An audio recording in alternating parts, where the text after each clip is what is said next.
Okay, the next task on this car is replacing the headlights.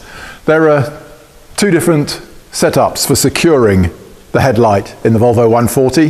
The early type is very positive metal locators, can't break them.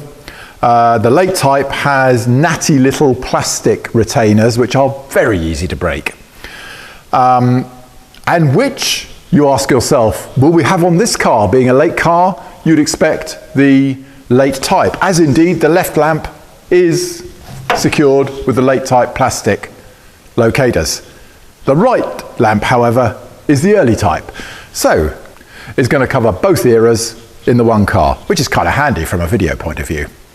Okay, let's go. So we're going to take out the headlight and replace it